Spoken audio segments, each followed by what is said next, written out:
What is up, Tecumseh, you impeccable iteration of raising the bar?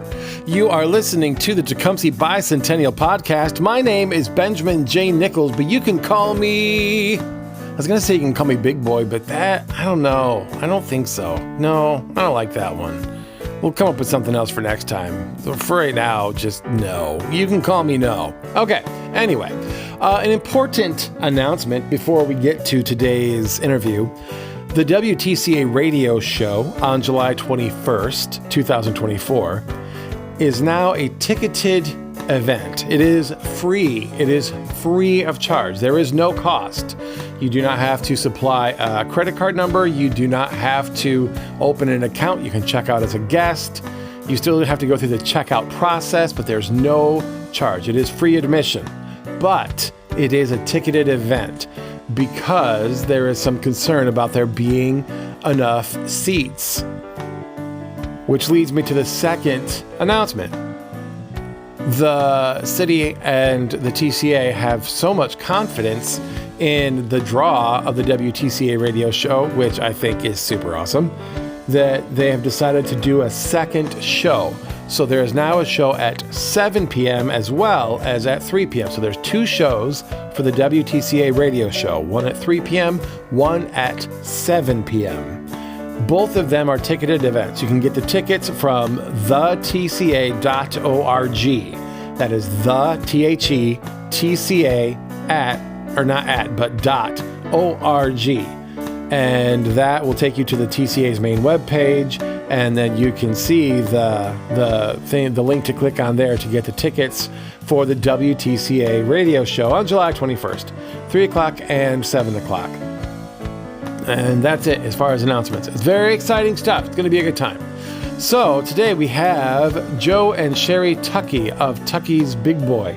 And because of the location that we did the interview, and because of the conversational style, and because I have a lot of history with these two, the conversation wasn't going to make a lot of sense if I edited it the way I've edited some of the other ones. So the quality, the recording quality is a little low. I apologize for that. And it is more conversational, I think, to listen to than some of the other ones. So hopefully that is not going to be a turnoff, because there's a lot of really cool information. And that's it. All right, on with the show. Please introduce yourself. Just tell us who you are. I'm Sherri Tuckey from Tecumseh Big Boy. Joe Tuckey, Tecumseh Big Boy. And we are going to talk about specifically Tecumseh Big Boy, but really the field is open. But that's where my questions are coming from. So if you want to expand beyond that, I'm good with that. You're talking to somebody from the other side of the planet. How would you describe Tuckey's Big Boy? People usually tell us that they feel like they were coming into our own home when they come in here. Warm, friendly, great customer service. So that's the way I hope everybody perceives us, and why we're still relevant at 47 years.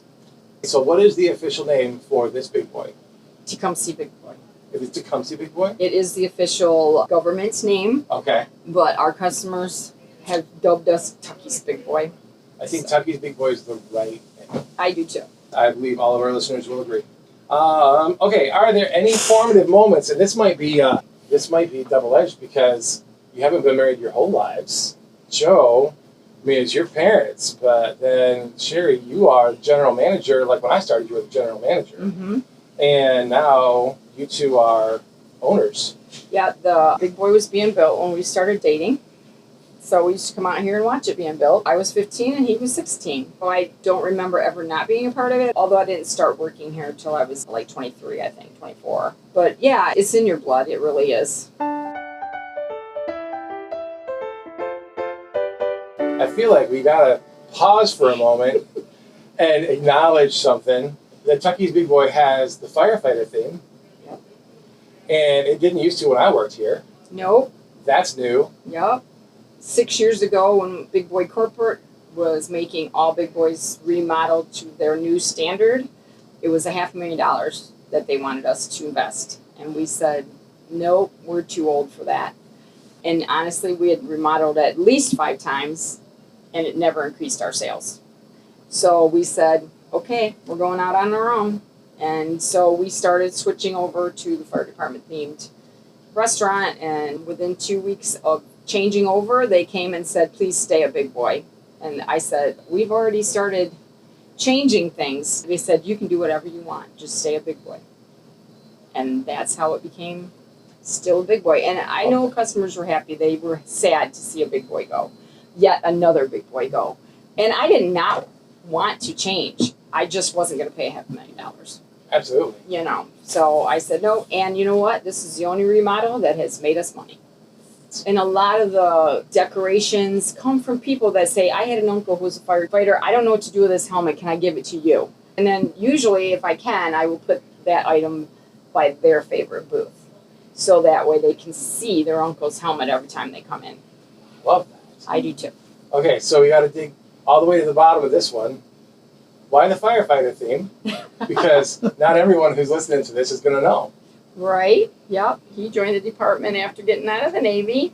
He being Joe. Me being Joe, yeah. I started working for my dad when I was 12 years old in this Big Boy restaurant in Ypsilanti. He was a part owner there. When he sold that part ownership to build this one, then I came here. I was 15 when he opened the restaurant here. My brother worked here. I worked here. My sister worked here. And I worked here until I was 20, and at which time I didn't really have any direction of what I was going to do. He wasn't really letting me go into the restaurant business any further than I was doing, which was cooking or bussing tables, that kind of stuff. So I decided to go off and join the Navy and be a cook in the Navy for the most part, just to kind of learn trades and stuff like that. And then when I came out after 4 years, I went to work for the Big Boy in Brooklyn, which my dad owned with his business partners and stuff like that. And then became a paid-on-call firefighter in 1986. Correct. By 1990, I was full-time with the city. By 93, I was the chief. And then Retired last year. Retired last year after a total of 37 years in the fire department. So it was a good career. I have a fun story because, we shared the same customers, he and I, And people would be like, oh, your husband came and helped me. And I just so appreciate him. I said, well, that's what they're there for, that you need help, you just call them. And he's like, quit telling people that. That's so funny. That is funny. I like it. We don't need to drum up business.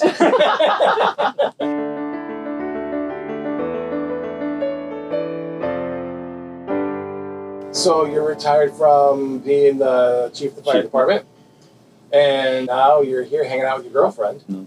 No. No, I work for Krieghoff, Illinois now. Okay. As their safety director, part-time job, and it gets me out of the house, gets me out of her hair. Mm-hmm. I work here when she needs me. Yeah, I'll come in and work on the weekends. When I yell, he comes running. We're the owners, but my brother and his wife are also owners as well. We're the majority owners. They're minority owners. And they live in Stockbridge, so they don't have much to do with it, and that's why nobody sees them around here too much. This can be for either of you or both of you, together or separately, but what inspires you personally? I love the customers. Everybody knows everybody. That can be a bad thing too, but for the most part, and how kind everybody is. And, this is a special town, and I think that most people understand that. And we're just so blessed to be in this town and to have this business and know all these people and their families. I mean, I have phone numbers of, if my dad looks a little off, can you give me a call? You know what I mean? Like, big cities don't do that. No. And so to me, that's what keeps you going and wanting to come in. And you know what I mean? If you don't see somebody for a couple of days, you give them a call. Yeah, you know what I mean? absolutely. Or honestly, on snow days, we'll call our openers. Don't come in, or wait 2 hours. We do that because we know who's going to show up. And even if it's a blizzard, they still come out.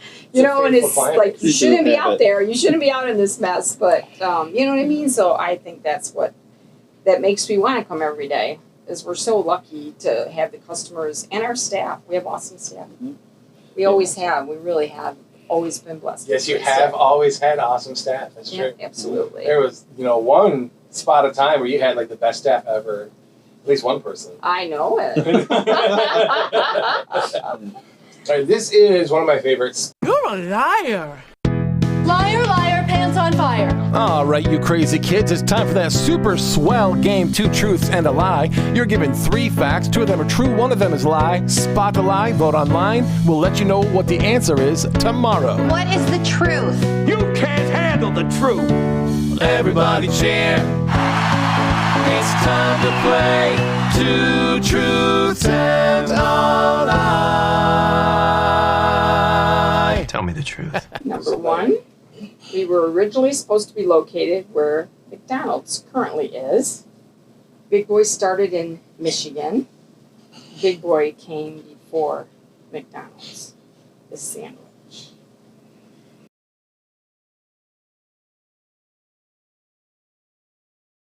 Do you have any other fun facts about Tuckey's Big Boy that people might not know? Phyllis has been here since day one. It's true. Really? She has. Phyllis Williams has been here since day one. Tuckey hired her in 1977, and she is still working at 75 years old. Wow. See, I wouldn't have told you her age, but No, yeah. I just think that's amazing. it is It amazing. is. All right. She is the only one other than myself, but I'm not considered an employee. So Any other fun facts before we move on? this property, in order to build this restaurant, this is all filled dirt. It actually is the level of the land next to us, and everything had to be brought on site to fill this up to build a restaurant on there. That answer is so much because I remember being an employee here and wondering, why is it goes down to field there and down to field there, and you just have this Right. perfect little spot where you Yeah. Brady Sand and Gravel brought in all the fill dirt and $50,000 everything. worth of dirt. Tuckey always used to. Yep. Was a little upset that McDonald's And then- got and- that, and he got $50,000 worth of dirt. And then and Brady still does all our Yeah. work for us, our They actually have parking lot works and a everything they have else. a book of us Yeah. being built, Yeah. of them helping us. It's pretty cool. That's cool. It is. See, those are fun facts. What is your ideal vision for the future of Tuckey's Big Boy? Stay true to our hometown values. That's what I think, and I really instill that in the people that I think will be working here when we no longer work here. That is the most important thing, is to treat your employees like family, which I always tell them, I love you like my family, and some days I hate you like my family. But you know what I mean? You take care of your people, and then they will take care of you.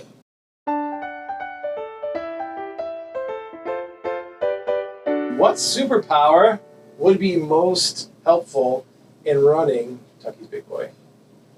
12 arms.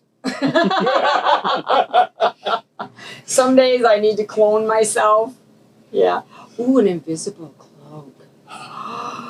That would be fun. It would be fun. I don't know if you would like what you learn. That could be scary and interesting and Super. yeah. I see you thinking about it. What you got? Oh, I would say just I want to be Speedy Gonzales around here. You got so much to do and just try to get around and and I worked in the Brooklyn store and things like that, and that was a bigger store. This is much easier to work in than what the Brooklyn store was, especially the kitchen. I mean, you had to have minimum 3 people in the kitchen in Brooklyn because it was just so big you couldn't get from one end to the other without food burning and everything else. Here you can do that. Yeah, You can move around, but being like a Speedy Gonzales would be a nice superpower to get around and get the tables cleared or get the dishes done or whatever, get them back out and all that kind of stuff. So be the Flash, I guess. I like it. Go for it. Do you know any fun facts about the city of Tecumseh? The village of Tecumseh hired their first fire marshal in 1837.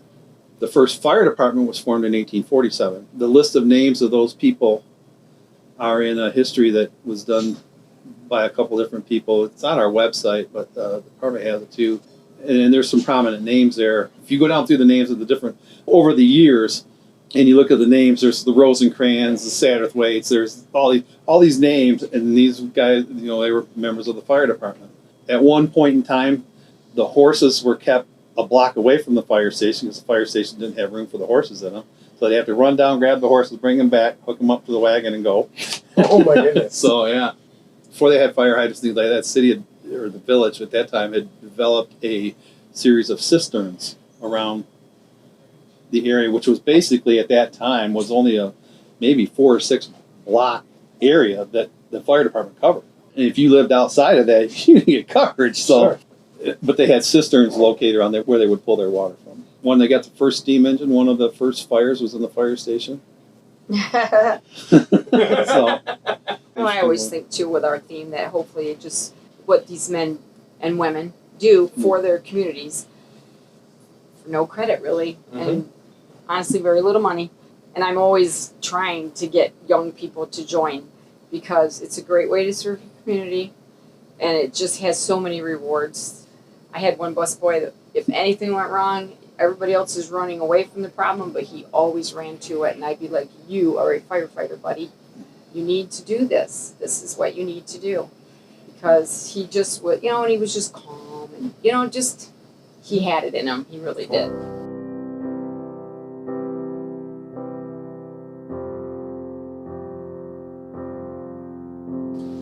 What are your hopes for the future of Tecumseh? Grow with the times while still keeping its small town feel.